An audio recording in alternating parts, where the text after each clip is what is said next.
Beyond the Disney parks, there's a whole lot more fun and entertainment in store.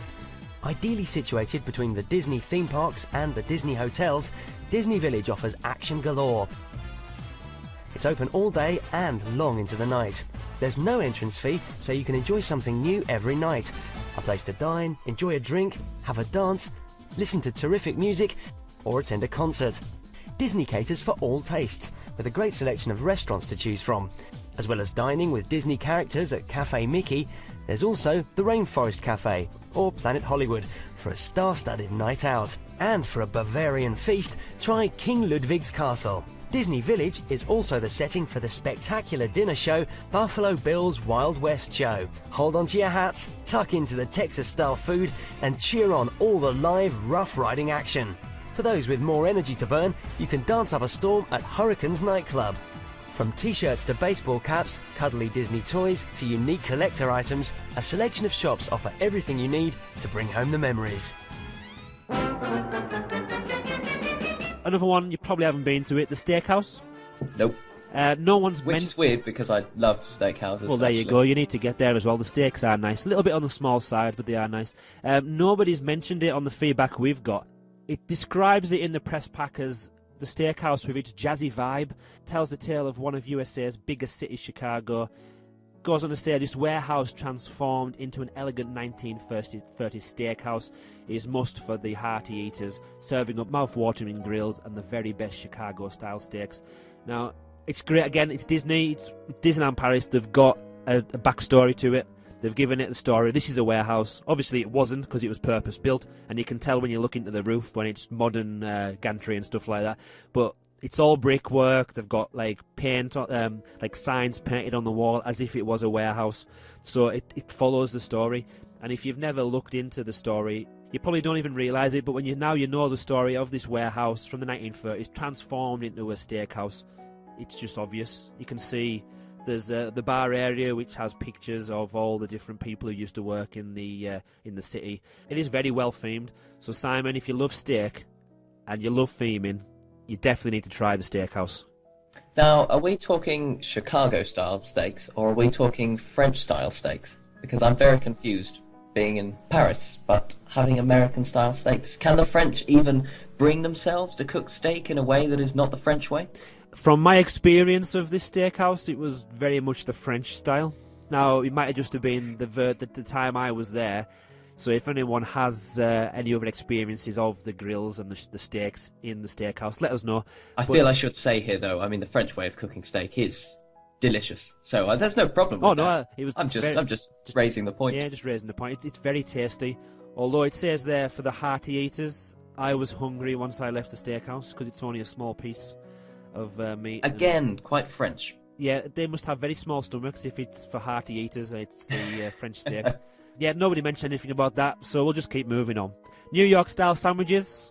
Now, I've never tried the New York-style sandwiches, especially since the world of Sandwich. I was going to say the world of sandwich. That's mixed. Well, it's a big place, Earl of Sandwich. You could call it the world of sandwich. I do. Well, it's definitely my world of sandwiches. But yeah, it's very not the same, but it's hot and cold paninis. They do have a little pizzas, salad bar, sandwiches, takeaway. There's a tiny little area for seating. But it is more and again, of a I'm not takeaway sure we've got anyone actually mentioning it as one of their favourites. No, nobody's mentioned it.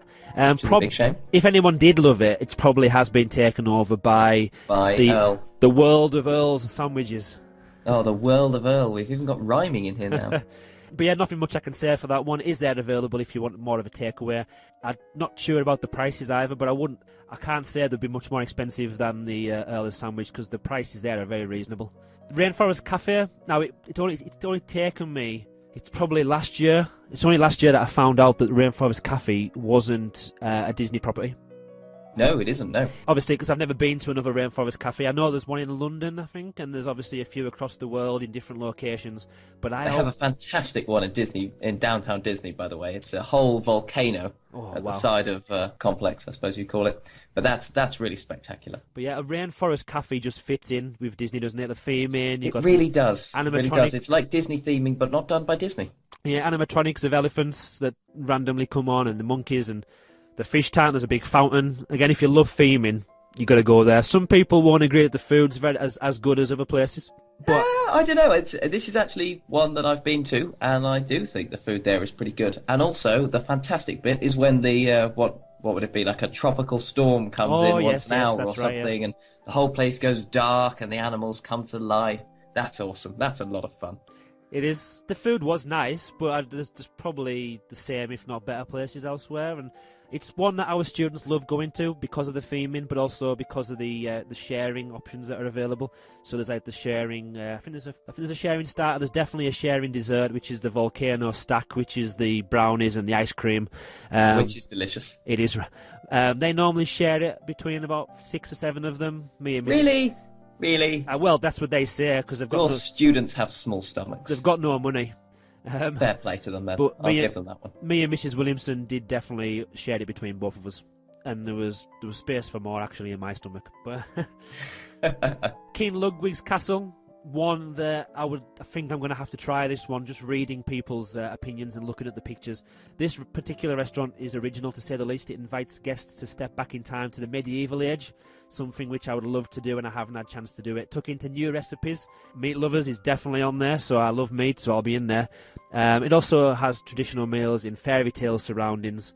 Have you ever tasted any of the delights of King Ludwig's Castle? No, but I'm interested to read that it says guests will discover the inspiration behind Sleeping Beauty Castle. Get ready to feast like a king. Feast like a king sounds good to me. Was it King Ludwig that Neuschwanstein was built for? Or is it Neuschwanstein that... Actually, no, Sleeping Beauty's castle's not Neuschwanstein, is it? It's one in France. In France, yeah. It's an abbey that I cannot remember the name of. Cafe Fantasia will have to step in and help us out here. I'm sure he'll find out. Oh, definitely. It's going to hit me in like 2 hours, and I go, rats, that's what it is. If you record it on your phone, send it in. We'll put it in this section. We'll edit it in so nobody knows the difference. Oh, that's clever. That's a very cheeky idea. I definitely want Yes, to try I've not eaten here, in answer to the original question. Heather Clements at Yesterday's Lady on Twitter. King Ludwig's is her choice of food. Delicious food and gorgeous decor. Looking at the pictures, I definitely need to try it out.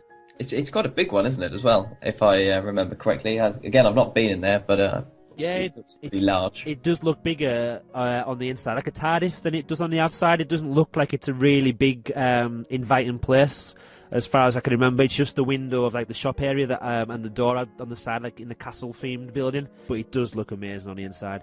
NIDLP Geek, so Luke on Twitter. Well, this is actually via email.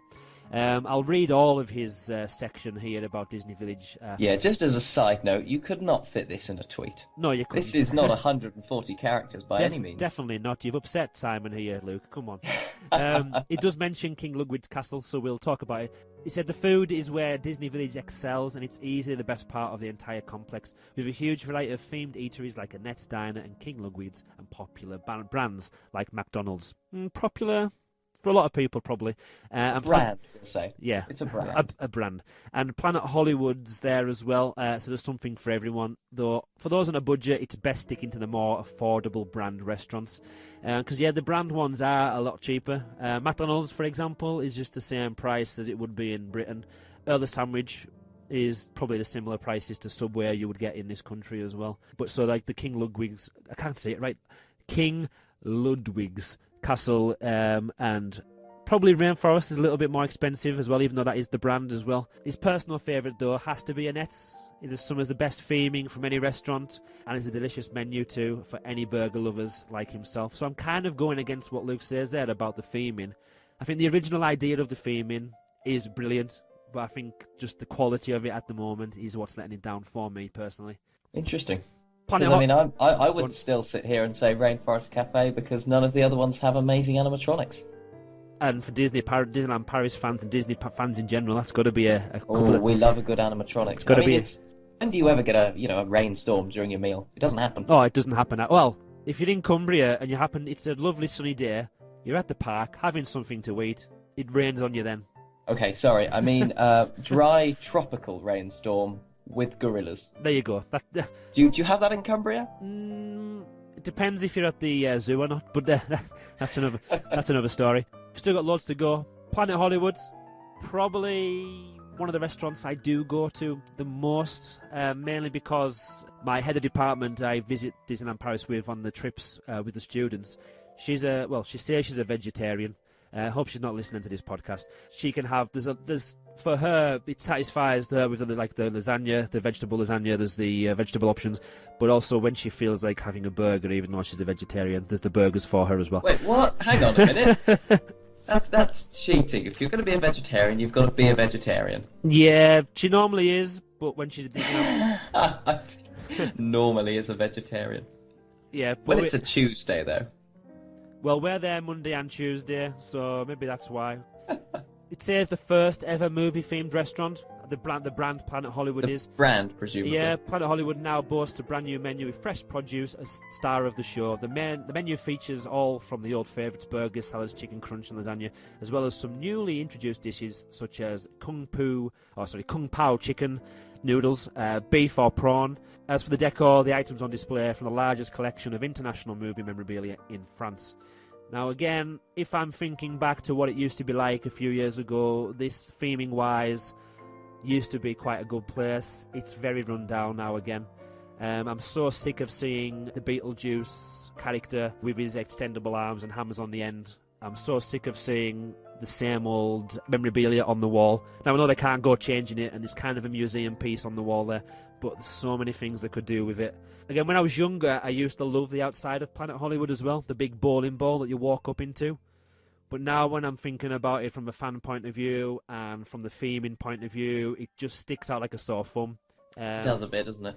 And if they're going to go down a more Art Deco route or a more modern route, I could imagine that could be something to look at, possibly re-theming or getting rid of. Especially seeing as though the Planet Hollywood as a brand, they've redeveloped their brand many, many years ago, and they've went for a more modern, crisp, fresh approach, whereas they still use all the old Planet Hollywood signage and branding. So I mean, the whole restaurant is a museum then, basically. Yeah, it's a museum of the Planet Hollywood branding as well as the memorabilia from international movie scene. And again, I don't think we have anyone in the comments who said that Planet Hollywood is their favourite, or indeed mentioned it at all, actually. No, that's true. Which I Having skimmed through. I was surprised at it, really. Like I said, it's one of the ones I've probably visited the most, mainly because of my fussy eating habits. I knew that when I went to Planet Hollywood, if I wanted chicken for the start, I got chicken strips. If I wanted a burger, I could ask for a plain burger. If I wanted a dessert, I got the dessert. But then, obviously, once I grew up a little bit and actually matured, I then decided to try steaks. I then decided to try other types of burger. So it was probably one of the first places I've eaten in Disney Village. It's probably why I always go back there. But thinking about it, there's a lot of stuff I don't like about it anymore. I like how you diversified from burger to steaks and other types of burger. Yeah, it comes back to burger all the time. Very continental. Other types of burger, so that's with bacon, cheese. It's a shame it's not on this list, Café Cascadeur burgers. And I always keep, anyone mentions it, I always jump on a tweet, but I love it. When it's open, that is, because it's closed quite a lot, actually. Earl of Sandwich. Oh, this is a big one. Well, before we start on this one, I've just tallied this up. We've had 13 listener comments on restaurants. 6 of them go on about Earl of Sandwich, or just are entirely about the love of Earl of Sandwich. This is a proper fan favourite we've got on our hands here. It is, and again, for those people that say we don't want brands in Disney Village, I would say probably half of them, if not more, have probably eaten an Earl of Sandwich and think that is amazing. Welcome to the restaurant named after the 4th Earl of Sandwich, where guests can tuck into the world's greatest hot sandwich. Now, I don't know who's tested that, but it is pretty great. Freshly prepared to order, the menu features a refined selection of sandwiches, breakfast fare, wraps and salads for a tasty break in a prime location opposite Lake Disney. Do you class that as prime location? At the back of Disney Village? I don't know, because if you're coming in from the hotels, which, I mean, say when I've been, I pretty much always have been. Last time I went, I stayed at the Newport Bay Hotel, and it's like right on the way as you enter Disney Village. So you can't fail to miss it, really. If you're heading in and you're a bit peckish, it's the first place you hit, and you go, yeah, wouldn't mind a snack there. But then again, if you're going in the other direction, or indeed if you're just milling around at the park end, then I can't really understand how you just stumble across it. That is true, because if you're starting from the world of Disney, the lovely Art Deco building, And if you don't know much about Disney Village, you keep walking, and you kind of start to think, well, wait a minute, there's an old nightclub here that's just some stairs. There's nothing there. I've got all these old shop fronts. Oh, look, there's a Lego store. That looks nice. Then there's nothing else. And then you can see a balloon in the distance, but there's nothing to say that there's this really lovely Earl of Sandwich, a lovely building as well, at the back of the park. Nonetheless, though, clearly people have found it. Because, they definitely have. People love it. And we're not saying everyone's missing it completely, but it's just like it says there on the press kit, it's in a prime location. For me, a prime location, obviously there are people walking past it all the time. So I would say World of Disney is a prime location. It is. Or even if this was to take over where Hurricanes Disco was, and they had put in this big, nice glass-fronted building in the middle of Disney Village, that would, for me, be a prime location, because you've got all the shops. I'm not sure I'd like a big glass-fronted building there, though. Go on. I think, Earl of Sandwich with its glass-fronted building. We've got the same thing with Starbucks again. It's very modern, very sleek, but the middle bit, and indeed the other end of Disney Village, is not very sort of modern and sleek looking. So if you start shoving in the sort of modern decor, I don't know, it's going to confuse things even more. So I'm glad it's where it is. And also, you've got the nice modern decor, and you can look out over Lake Disney. That is nice. But if we're talking about improving Disney Village, and if we're saying the middle bit is the bit that needs the focus and the attention, surely, as we know, Disneyland Paris and Euro Disney, the company, they could really do with the money, couldn't they? They could, and they do it in bits. So I would rather have some bits done and know that it's getting done, and because it's still it's a mashup anyway of different styles. Like you say, Starbucks is in there looking very modern. If they themed it so they all look very similar and they had different style glass windows and made it modern in a different way, I think even if it would look out of place, and I agree with you on that, and it is nice where it is, and I wouldn't change it for the world, maybe it wouldn't be an issue if it was in the middle, because it would start to improve that area of a old and tired Disney Village. Yeah, I mean, I'm just sort of, to be honest, I'm just a bit anti the whole sort of glass-fronted modern thing. If I'm going to go to Disney Village, I want some experience that I'm not going to have at some other shopping venue elsewhere. You can get glass-fronted modern buildings all over the place. You go to a modern city, you find them. You go to London, Paris, tiny cities. They've all got them. True. Disney Village, I feel should have that sort of, that unique theming.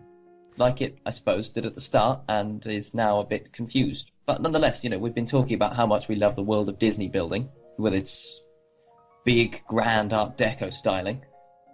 That's what I like. The unique theming that you're not going to have anywhere else. The modern stuff, I'm not feeling it. That's true. We haven't mentioned this episode. We seem to have mentioned it every other single episode we've ever had. Digital project mapping. I was wondering how we were going to work this in this episode, and I'm interested to see where you're going with this. Could we, or could they, or us as voluntary Imagineers, if you're saying you don't want glass-fronted windows and you want something unique, what about a building that is kind of a blank canvas? Then you just project things onto it. Project things onto it. Now, obviously, it needs to have some kind of 3D to it, because obviously it would need to have a really, really strong, powerful projector with so many lumens that we can't count them on our fingers to get through the daylight.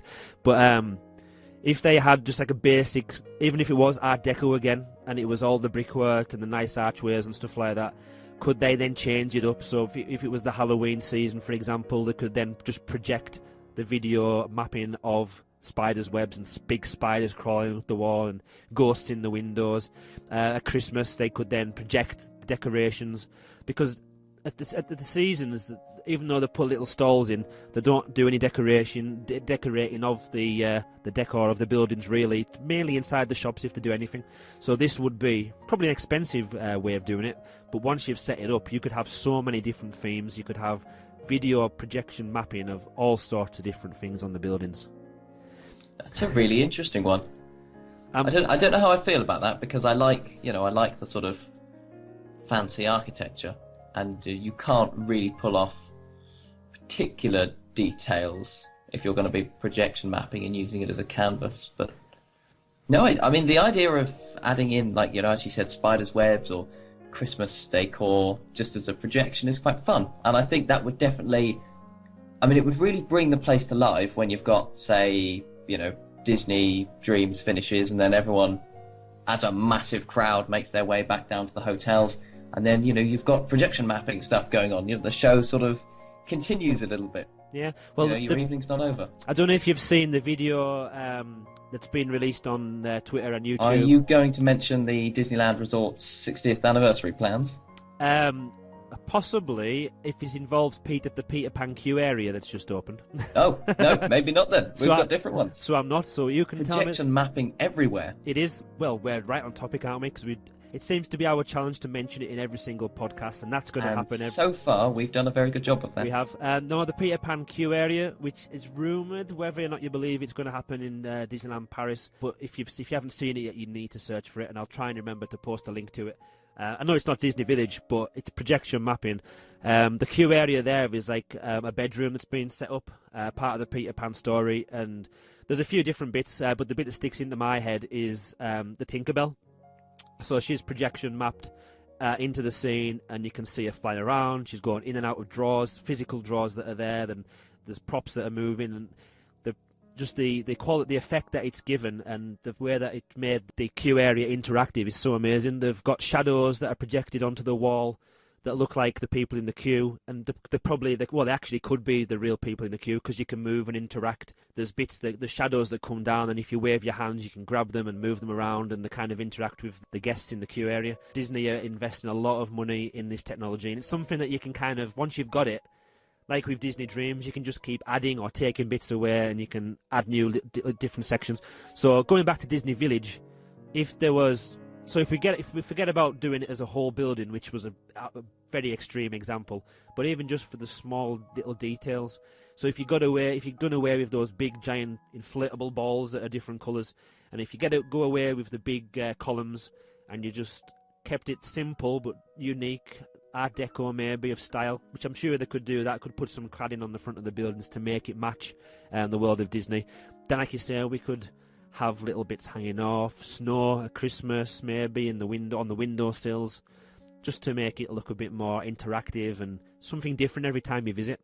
I think that'll be a lot of fun. I'm keen on this idea. This is good. We should suggest this. Hopefully somebody will be listening to us from Imagineering.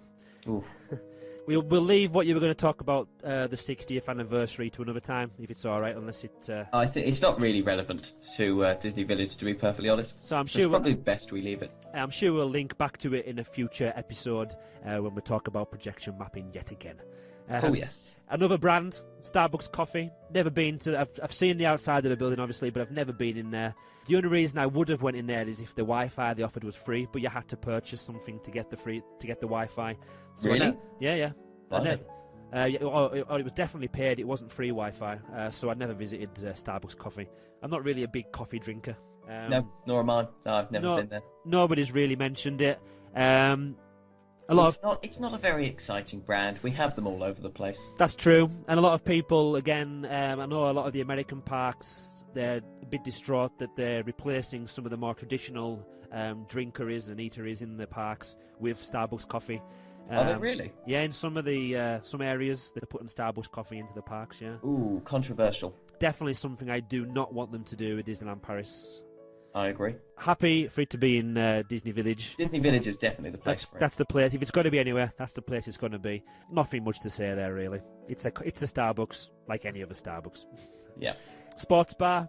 This always impresses me, the sports bar, mainly because when we go with our students and we've let them off free to the parks, we always pop there, and the tour company that we go with put on a free bar for the staff of about 2 or 3 bottles of beer and a few glasses of wine and a few snacks, and we can network with other teachers in our country.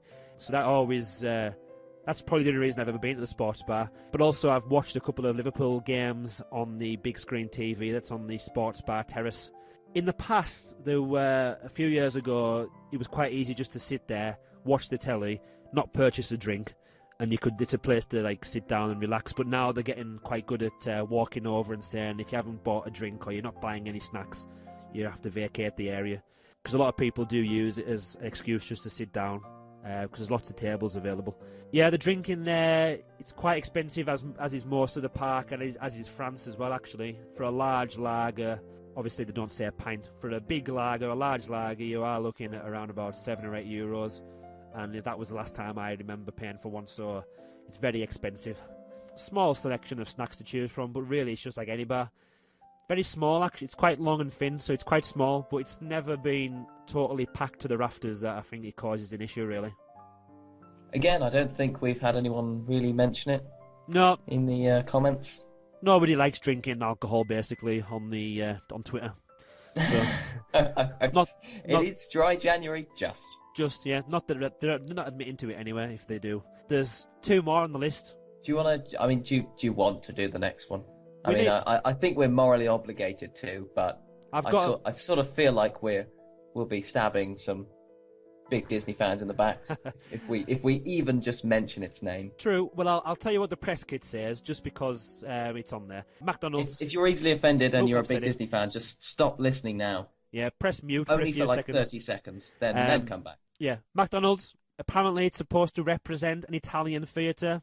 Never seen that myself. Really? Yeah. Really? That's probably just them trying to make it sound good. It's set back quite a while, quite far back into Disney Village, so luckily it is quite easy to miss it. I would hate to see the big arches of the M for McDonald's sitting in the park. Again, we're saying we don't mind brands being there. I don't mind it being there because of where it is and because it's like hidden back in the back of Disney Village. But, I will agree. I just really don't like McDonald's as a brand. No, I don't like it. I don't eat there. The only place I have been there was for the only reason I've been there was I went for a McFlurry, and I sat down for a few mates on the free Wi-Fi when that was the only place you could access free Wi-Fi. Oh, back in the day. Back in the day, and before I even bothered to pay like the £2 a day for my contract to get on so many minutes of data and whatever. But yeah, that's all I'm going to say. A couple of people have mentioned it, just basically saying that it is cheap and it's somewhere to go if you're in a rush. But yeah, that's all we're going to do. Mind you, I think Earl of Sandwich has really taken that sort of that rollover as it definitely has. Sort of just a quick bit of food. I think everyone's Earl of Sandwich rather than McDonald's now. It definitely is now, and it's just a quality difference as well. You can just you just taste better quality. It is better quality. End of. Ben and Jerry's is the last one. Yes, just a little one. Just a little one, little shack. I did actually eat from there in May. I got a nice scoop of Ben and Jerry's on a waffle with a big dollop of squirty cream. Lovely. Again, it's somewhere if you've left the Disney Village back to the hotel for any reason and you're popping back in. If it's a nice day, it's a nice place to grab a little snack. It's normally quite quiet. There's a nice little seating area by the marina. You get a nice view of the Earl of Sandwich, and it's just a nice place to sit and chill, really. Nothing else really to say about that. Nobody's mentioned it as a comment either on Twitter. So, I mean, you mentioned sort of if you're just popping back to the hotels. I mean, certainly I find that, I often would be popping back sort of midday while the queues in the parks are at their peak, and you can just sort of head out there and take a chill somewhere else. And yeah, actually Lake Disney's rather nice. An ice cream from Ben & Jerry's, why not? Why not? Apart from, the bank busting prices that they charge. That is true, for such a small scoop. I don't want to miss this one out. One of the comments Discovery Arcade made on Twitter, he said that obviously Earl of Sandwich it's fast and cheap and delicious, but he says he usually goes there while he hops from one park to the other.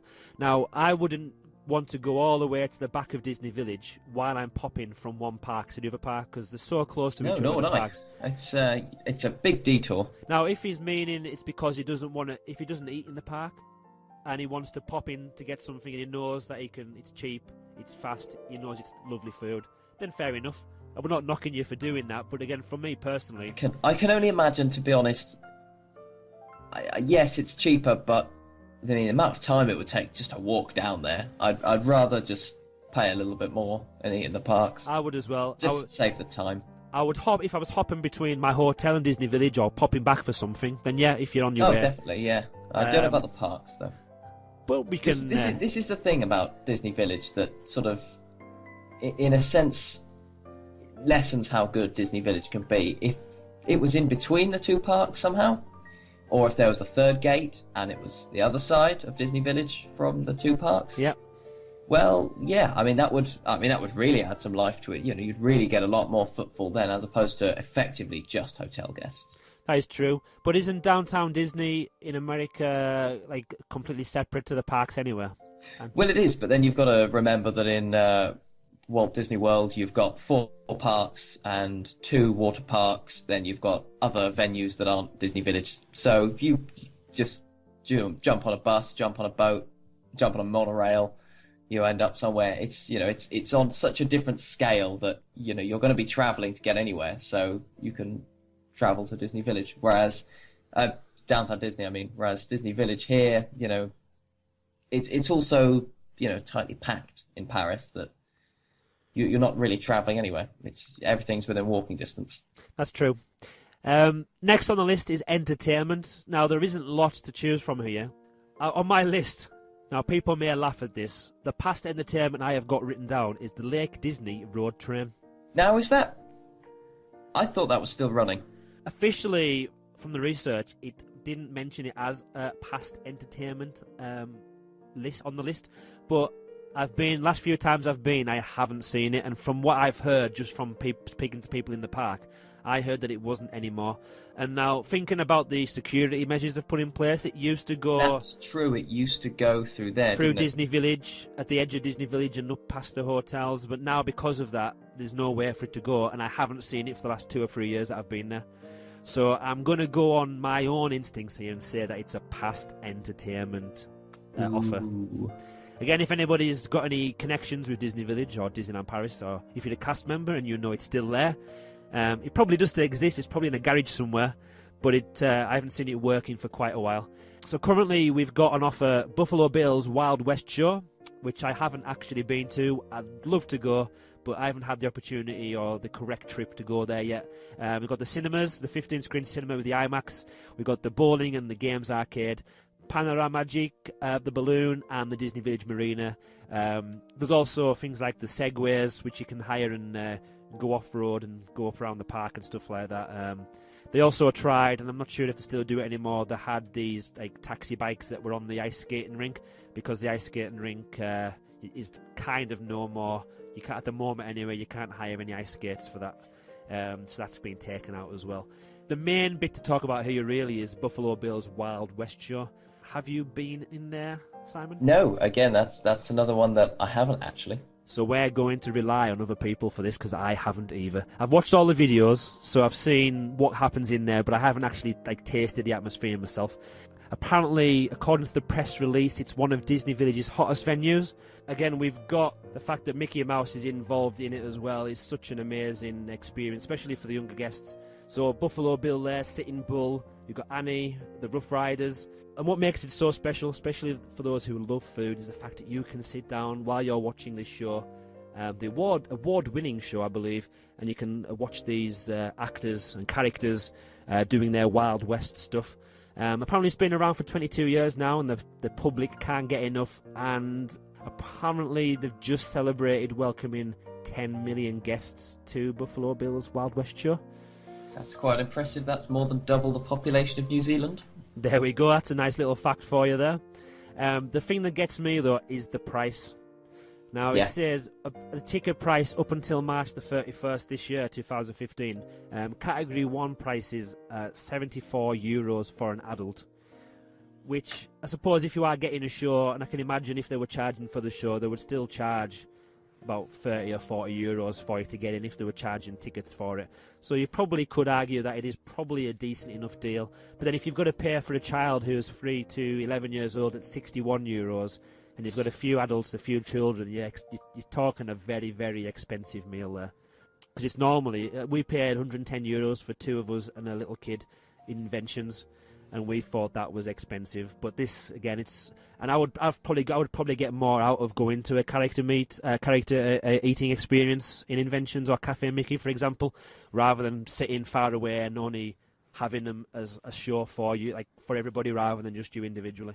It's a difficult one to know, really, having not been there, having not seen the show, to know quite how good it is, really. I mean, it's one of these things that they really hype up. And it's been there a long time, so I would imagine it's pretty spectacular. Oh yeah, but again, I just don't know. From the video I've seen, it does look really good, and what the guys are doing is amazing, and they do put a lot of effort and a lot of care into their work. Because obviously they've got the animals to look after, the horses, the buffalo, which, funnily enough, did run wild. Well, one of them did run wild a few years ago in Disney Village, and there's lots of images on the Twitter of buffalo rampaging through Disney Village. Luckily, nobody was hurt. Yeah. But it's one of those things, we can't really say much about it because we haven't actually experienced it ourselves. But I can just imagine sitting there wearing your cowboy hats, cheering your friends, eating your authentic Texan meal. It must be really good, and it probably makes the food taste even better than it is because of the atmosphere it creates. Yeah, I mean, when we've talked about restaurants previously, we've always said that we like a good atmosphere, and what's a better atmosphere than an actual show? Sounds good, doesn't it? It does say in the small print that it's advanced reservations are recommended, and it's not recommended for people with allergies or asthma. So there's quite a lot of people in the world with allergies and asthma, because it says because the show features live animals and acts that raise the dust. So not one for you if you have a bit of an allergy there. Other types of entertainment we've got Billy Bob's Wild West Saloon. I've been in. We completely forgot to mention on the food as well. It's probably because it's not in the press pack, but Lagrange, whatever you want to call it. It's the buffet, Tex-Mex style buffet, which is in Billy Bob's saloon. The food in there is buffet style food. It's really good. Not bad price, to be honest, as well. But the good thing about it is, if there's entertainment happening in Billy Bob's Western Saloon, then you can hear it. You can kind of add to the atmosphere of being in the Lagrange buffet style restaurant. It's all you can eat as well, which is great for me. You pay one set price, get in there, eat all you can, then you go for as much as the dessert as you can get as well. Oh, yes. But yeah, the fact that Billy Bob's is the only place you can get the live concerts, the rock, the pop, the country. It does get some quite big acts as well in the world of country music and the world of like pop and rock and stuff and blues. It's quite a good place to be as well, the atmosphere. There's not much I can say for that, really. It's not like it doesn't seem to me anywhere, personally, from what I've seen. It probably is regular, but from when I've been in like the low seasons, there hasn't been many major like attractions on at the time. It's always been just some music in the background. Yeah, I mean, you'd want something that's actually going to sort of draw you in there, that's going to draw a lot of people in there to make sure it's got the right sort of atmosphere. Yeah, and the reason they probably can't do that all the time is that it is really relatively for a big resort such as Disneyland Paris. It is it is kind of a smallish location and smallish space for a building. So if they had anything major on there, they're going to have people queued out of the door, and it'll probably cause a problem for them. So the only but what is good though is that it does host free dance lessons from 7 p.m. onwards. You've got salsa on Tuesdays, rock on Wednesdays, and country on Sundays. There you go, and you can munch on tasty tapas as well, apparently. Oh yes, have you ever experienced one of these dancing lessons? Funny you mention that. It actually jogged my memory. I don't know if it was a dancing lesson, but there was definitely people line dancing while I was there a few years ago. Yeah, they were doing. Brilliant. So again, things are happening there, but whether or not that's what everybody expects as entertainment in an evening time, I don't agree with that. It does cater for a lot of people's tastes, but there are other people of other tastes that they're not really catered for anywhere else, really, because that Billy Bob's and the Wild West show are probably very much it for entertainment in the evening. So it brings us on to listeners' opinions, really, because the cinema is a cinema. It's normally in French. So I've never been and watched a film at the cinemas. The IMAX, I mentioned it before. It's really big, it's massive, probably 500, 600 seater, really comfortable seats, massive IMAX screen. We're going there for the conference, which is actually coming up in 30 days. We'll be there at the start of March. It's normally dark in there when the speakers are on, and if you've had a long day in the park and the chairs are very comfortable. I probably mentioned this before in the first podcast, but I know where this is going. A lot of our students fall asleep. So as long as the subject is that good, is it? Well, there are sometimes occasionally speakers who are a little bit boring and monotone.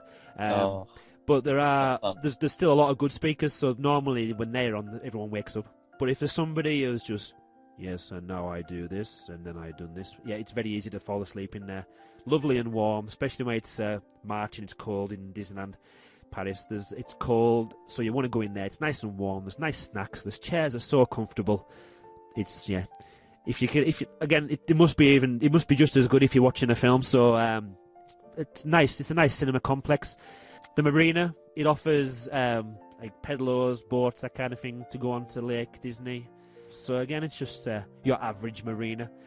On the press pack it says you have boatloads of nautical fun on Lake Disney thanks to its pedalers, hydro bikes and electric boats. The perfect time to relax. In May, it was open, but I didn't see anybody doing it. No, nor did I last time I was there, and that was would have been June, July, summer, definitely, and there wasn't really anyone making use of that. So I must admit, personally, if I was going all the way to Disneyland Paris, to Disney Village, the last thing I would want to do is get on a boat on a lake. Yeah. Do you have anything more to add on Panorama Chic? I know you mentioned it earlier. Oh yeah, I've done it for the first time in May. It takes you up 100 metres. It probably feels actually higher than that when you're up there. I've never done it in the night time.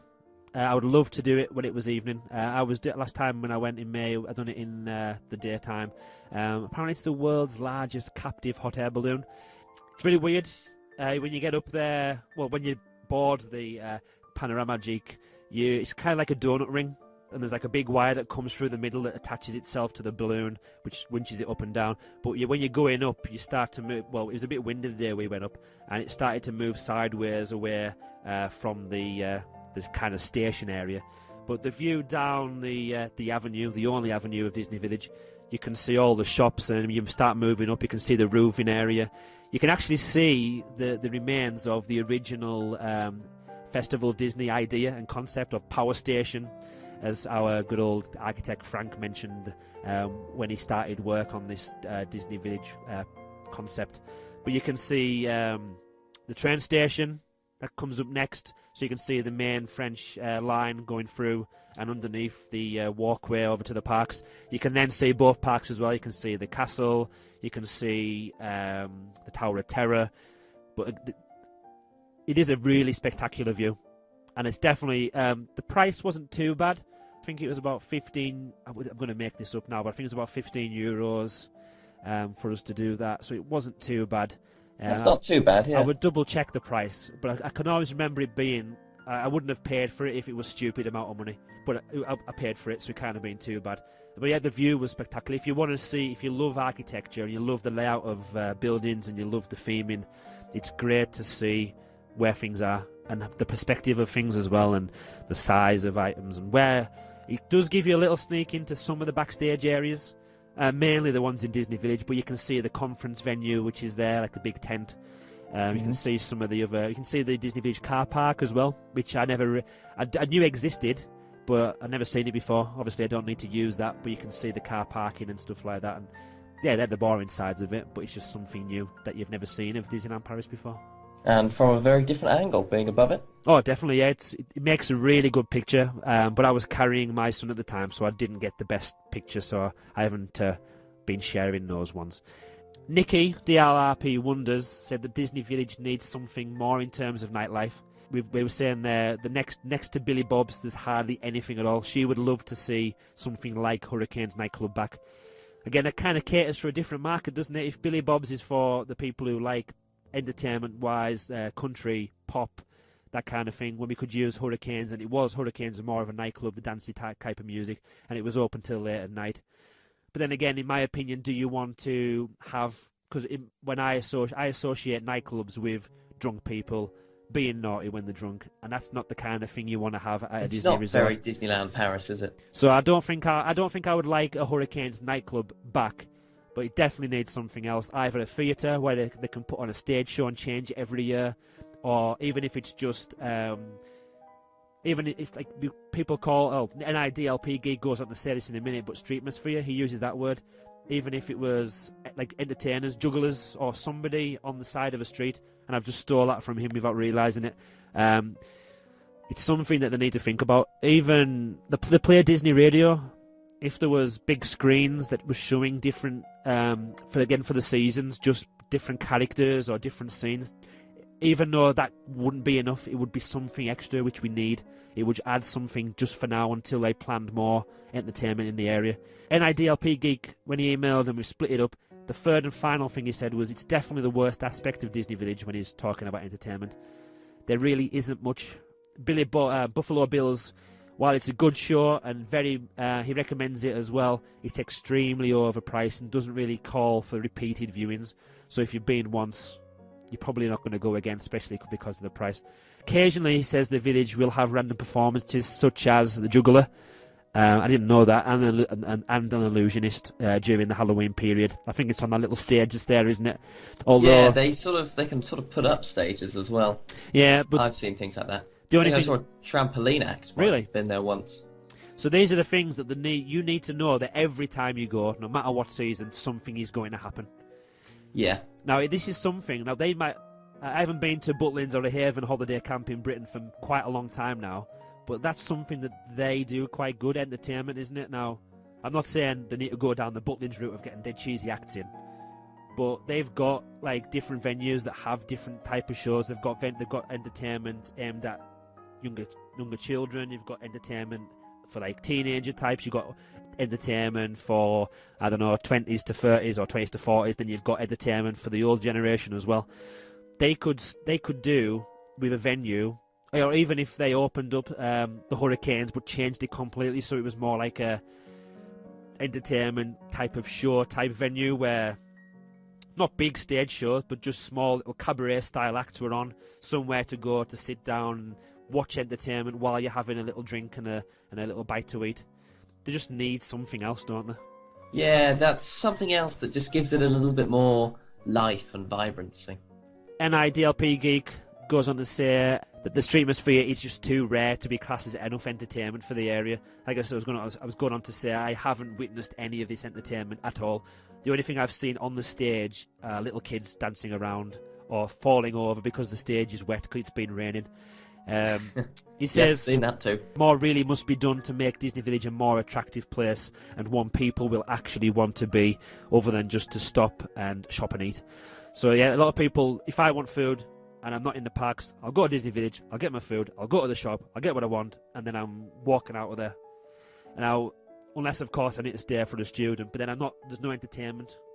No. If there was something for me to do... It's the entertainment that sort of makes you stay, isn't it? Yeah, like, makes you come back as well. Not everybody goes to the shops every visit, I'm sure. There's people who, if they visit it quite a lot, they're going to go, well, I'm not buying merchandise every time I visit the parks, but maybe they would use it, spend more money in Disney Village if there was entertainment that was changing on a regular basis. Yeah, I think you're right there, definitely. I think that's as far as we can go with entertainment. Because yeah. I mean, in fairness, we've talked for a fair amount of time, well, you've talked for a fair amount of time on entertainment, considering actually the point that we were making is that there's really not much of it. There's nothing at all.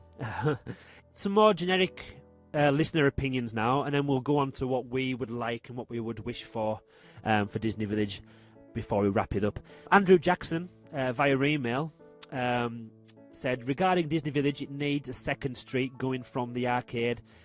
It does say joining on near McDonald's, but that would make McDonald's bigger and easier to see. So maybe another street, yes, but near McDonald's. Yeah, definitely on the second street idea. Making Disney Village a bit bigger, bringing in more shops. Yep. More restaurants, everything, just to make it bigger, more lively. If they were to open another shop on the other side, another avenue or another street, if they were to theme that properly or how they want it in a consistent manner, they could then possibly, if they replicate some of, or even move the current shops into a new avenue, and then they could then use what was left behind the old avenue and then kind of refurb that and then put different entertainment, different shops into that end as well.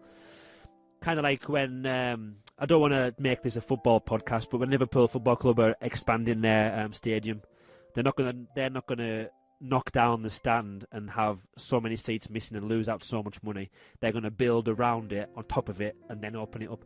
So that could be a way Disney could do it. They could kind of build some shopping units on a new street, open the shops in there, even if it's just a temporary basis, so they've then not lost any shopping, they haven't lost any restaurants, and then they can work on building a new area, which is more a better theme or a newer theme.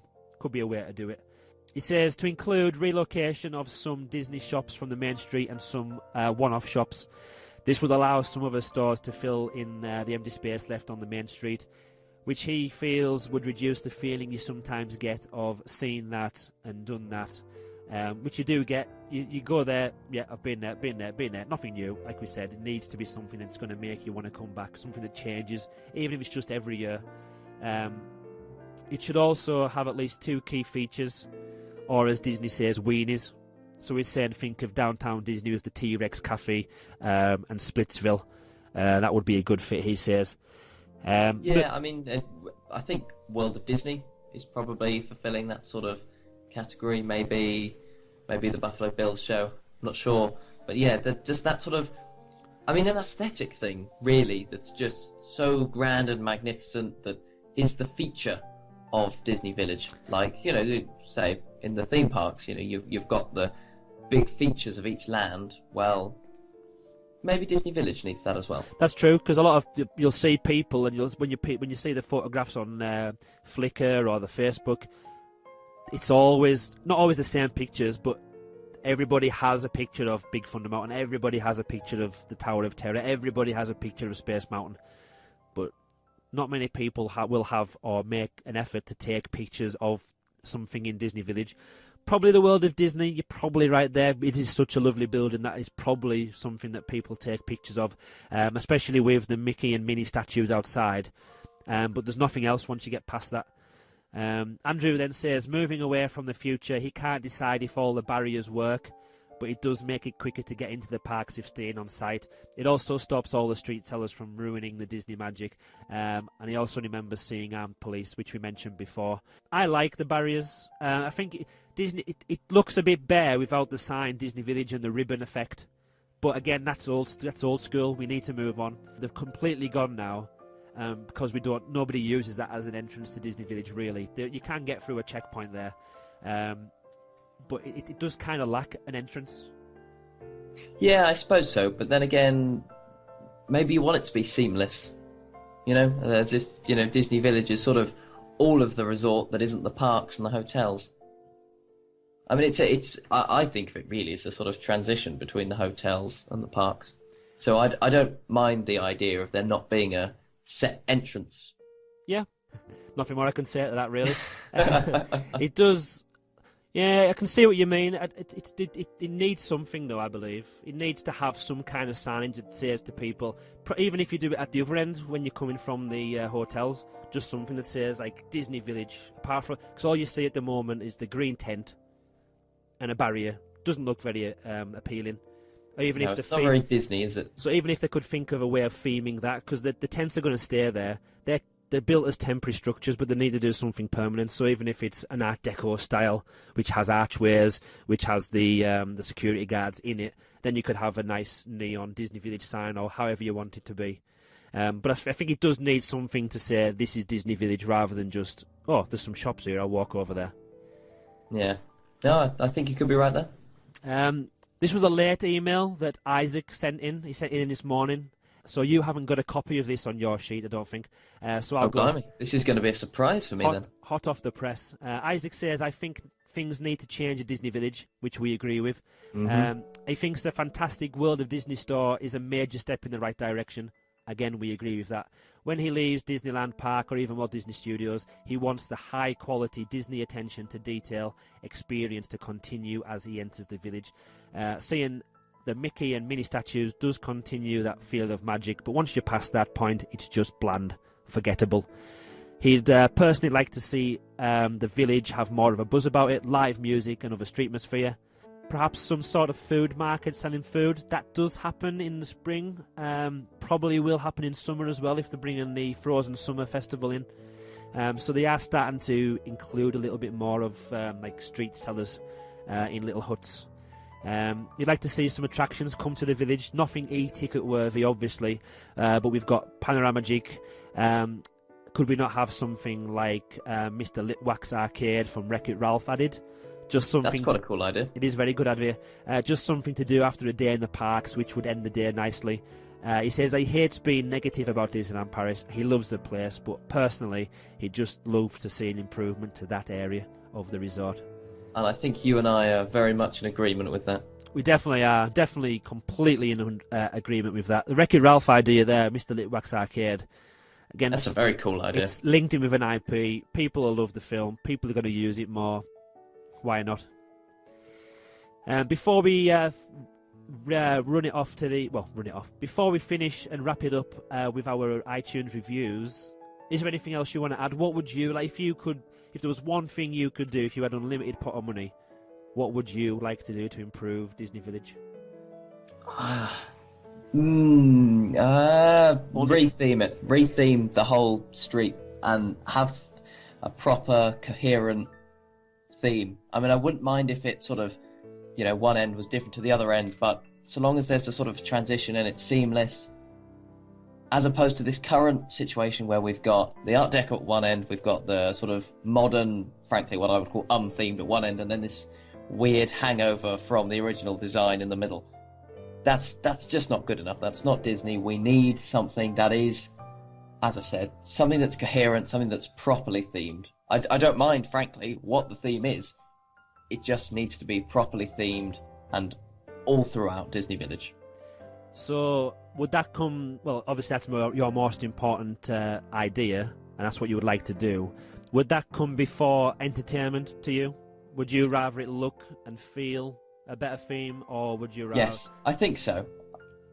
I think if you've got the if you've got the the architecture and whatever there, you would need the entertainment less. I think the entertainment's vital at the minute because, quite frankly, the general atmosphere isn't that nice. Whereas, if you redid the place with a proper theming, then you've got that atmosphere then. You don't need other things going on to distract you from it because the place itself is gorgeous. The place itself would have that lovely atmosphere. Totally agree with you on that one. It kind of backs it up as well by thinking about what they've done with the Ratatouille area, Place de Remy. Because yeah, exactly. You've got that sort of Walt Disney Studios park that is really not got much going for it, and then suddenly you've got La Place de Remy, which is gorgeous and beautiful.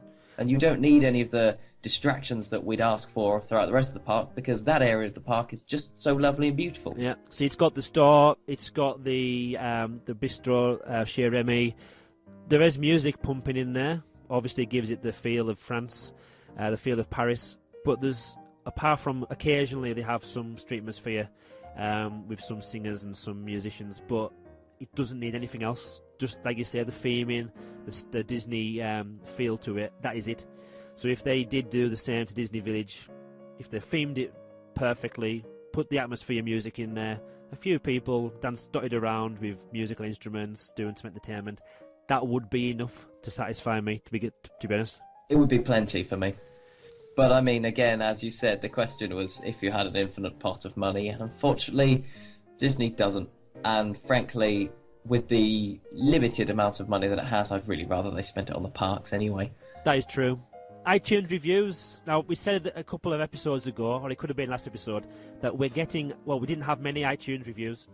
We've now got quite a few, and luckily they're all 5-star ratings as well. Now, hooray! Thank you very much. I have had to change my my iTunes store 3 or 4 times to collect all the information.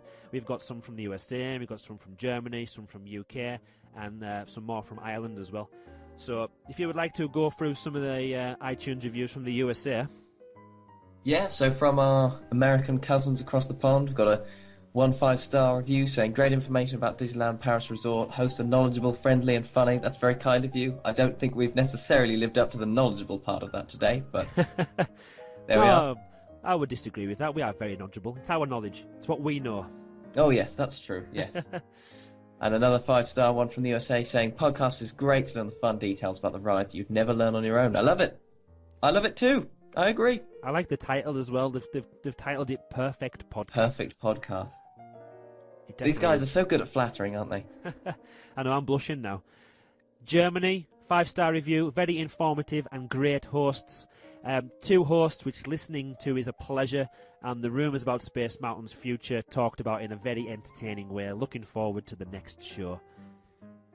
UK, where the home is. 5-star, another good DLP podcast. Obviously talking about dedicated to DLP. I particularly like how one area of the Disney parks or Disneyland Paris is discussed per episode. A very cool touch. Great listen. Keep up the good work, guys. 5-star. He could have thought of a better title, but Rory said, great. It's full of really in-depth and interesting Disneyland information. I like that. Short, to the point. Unlike us. Yeah, exactly. Yeah, we just sit here and waffle on about this, that, and the other. That's 2 hours we've done now, by the way. I know. It's definitely going to be a two-parter. I'll try and find a great place to have us coming soon, or a cliffhanger, and we'll do a cliffhanger. It'll be a two-parter. Another one from Ireland, and I love the. We haven't mentioned some of the names of the people who have given us these, but this 5-star review, we have to read the name out. Yes, we do. Great podcast from SpongeBob's Andy Pantage. Or SpongeBob Sandy Pantage, whichever way you want it. It's either SpongeBob's Andy Pantage or it's SpongeBob's Sandy Pantage. Anyway, whatever it is, thank you for your 5-star review. It's fantastic to have another great podcast about Disneyland Paris. I'm hooked. The sound is great, and each episode just flows with no awkward silences. That's a good example of our editing skills there. It's great to have a mixture of facts, opinions, and fan feedback about the many different areas of Disneyland Paris. Oh, we do love our fan feedback. But without the show, we would only speak for about 10 minutes and there'd be nothing else to talk about. I think that's very true. I think we could probably do more than 10 minutes. Well, whether it be an interesting 10 minutes that's or true. However much longer is a different matter entirely. Well, but nonetheless, yeah, you're definitely right. The feedback that we get from you guys is fantastic, and it really makes the heart and soul of this. I think it's time to wrap it up now. It is after 2 hours, yeah. 2 hours or 2 1-hour episodes, depending on how you've listened to it. That's true, yes. Well, it definitely gives us a month to sort the next one out. That's true. Will we be having a quiz for this? Oh, yes, definitely. This show? Oh, okay. There'll definitely be a quiz. Now we've got this press pack, I've got the facts we can use as well. I don't have to make it up. I don't. Yeah. Just to tell you, I don't make it up. It is researched fully. The next episode will focus on something else. We're going to be focusing on attractions that are based in Fantasyland. We're only going to focus on one, but we want you to decide. Are we going to talk about Peter Pan, or are we going to talk about It's a Small World? As usual, we want you to let us know. You can either email us at podcast@magicaldlp.co.uk. You can message us on Twitter, Facebook, or through comments on our website at magicaldlp.co.uk. Will we have a poll there for...